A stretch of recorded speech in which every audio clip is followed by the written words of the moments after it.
izin memperkenalkan diri. Nama Taruna Remaja Miftah Rasyid dari Program Studi Diploma 3 Pertolongan Kecelakaan Penerbangan Angkatan ke-14 Alfa.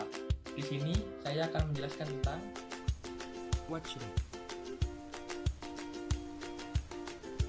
Pada Watchroom kali ini ada beberapa topik pembahasan yang akan saya bahas. Yang pertama ada pengertian, yang kedua fungsi, yang ketiga lokasi, yang keempat fasilitas, yang kelima peralatan komunikasi, yang keenam persyaratan petugas, yang ketujuh kewajiban petugas, dan yang terakhir ada larangan petugas. Menginjak topik pembahasan yang pertama, yakni pengertian watchroom.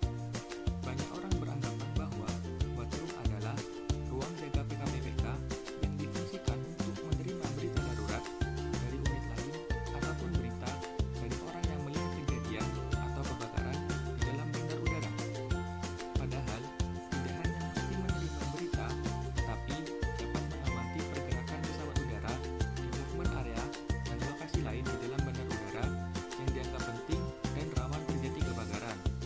Oleh sebab itu, lebih tepat kalau watchroom tersebut juga diartikan sebagai ruang pengamatan di movement area.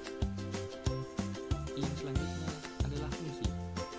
Menurut KP 14 tahun 2015, watchroom berfungsi sebagai tempat untuk memantau pergerakan pesawat secara visual dengan bebas halangan dan harus dilengkapi antara lain dengan peralatan komunikasi, sistem alarm, alat bantu monitor, voice dan atau visual, sistem peralatan perekam suara, radio base station, crash bell, dan telepon. Yang selanjutnya adalah lokasi. Lokasi dari watchroom itu sendiri harus melekat dengan fire station pada posisi yang strategis dan lebih tinggi dari bangunan di sekitar fire station sehingga dapat memantau kegiatan di movement area dengan baik. Peletakan watchroom sendiri harus bebas halangan agar dapat memantau seluruh sisi bandara. Yang selanjutnya ada fasilitas. Beberapa fasilitas watchroom yang harus disiapkan sesuai KP 14 tahun 2015 untuk memenuhi kebutuhan operasional yaitu sebagai berikut. Yang pertama ada sistem komunikasi dua arah yang menghubungkan pusat pengendalian operasi PKPPK baik di fire station maupun di watchroom, menara pengatur lalu lintas udara atau control tower, dan kendaraan PKPPK untuk memperlancar operasi PKPPK. Yang kedua, ada sistem alarm untuk memberitahu personil PKPPK yang berada di pusat pengendalian operasi PKPPK atau di fire station. Yang selanjutnya, ada saluran emergency telepon hotline yang menghubungkan antara pusat pengendalian operasi PKPPK, ADC, kepala bandar udara atau kepala cabang atau OIC, dan pengamanan bandar udara. Dan yang terakhir, diagram jalur komunikasi pemberitahuan kejadian atau kecelakaan pesawat udara yang berisi nomor telepon pejabat terkait dalam penanggulangan dan diperbarui setiap ada perubahan. Yang selanjutnya ada peralatan komunikasi. Yang pertama ada telepon. Pesawat telepon digunakan jika tenggang waktu yang dimiliki lebih dari 15 menit dari ETA pesawat udara.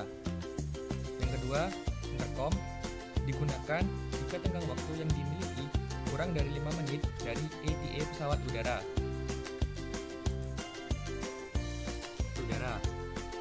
Yang ketiga, ada public address system atau PA system yang dapat diaktifkan dari watchroom dan disalurkan ke seluruh ruangan yang ada di gedung fire station. Yang keempat, ada handy talkie yang harus selalu dibawa oleh petugas atau pengguna saat melaksanakan operasi di lapangan agar dapat selalu berhubungan dengan petugas watchroom atau pimpinan.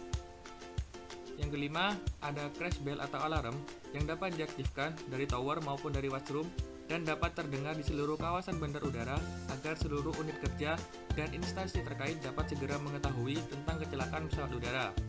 Yang keenam, ada radio transceiver merupakan sistem komunikasi dua arah yang menghubungkan pusat pengendalian operasi PKPPK, control tower, dan kendaraan PKPPK.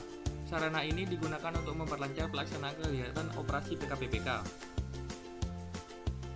Dan yang terakhir ada radio receiver, ditempatkan di watchroom untuk memantau percakapan radio antara petugas control tower dengan pilot. Yang selanjutnya ada persyaratan bagi petugas washroom. Yang pertama, sehat fisik dan mental. Yang kedua, berlisensi senior PKPBK. Yang ketiga, dapat berkomunikasi dengan baik atau jelas.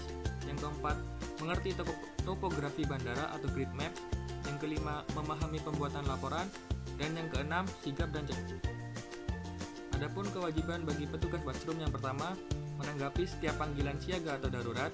Yang kedua, menggunakan standar terminologis penerbangan dalam setiap pembicaraan atau percakapan. Yang ketiga, membuat laporan harian atau mengisi logbook kegiatan harian.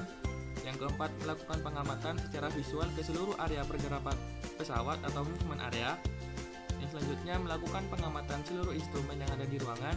Dan yang terakhir, mencatat, menyampaikan, dan melaporkan semua informasi yang masuk. Selain ada kewajiban bagi petugas washroom itu sendiri, ada larangan bagi petugas washroom. Yang pertama, menggunakan telepon bersifat pribadi. Yang kedua, menerima tamu ataupun anggota di ruangan washroom. Yang ketiga, memberikan pengarahan atau briefing di dalam ruangan washroom. Yang keempat, meninggalkan ruang washroom tanpa ada petugas lainnya. Yang kelima, mengkonsumsi minuman keras atau narkoba. Dari saya, kurang lebihnya mohon maaf. Wassalamualaikum warahmatullahi wabarakatuh.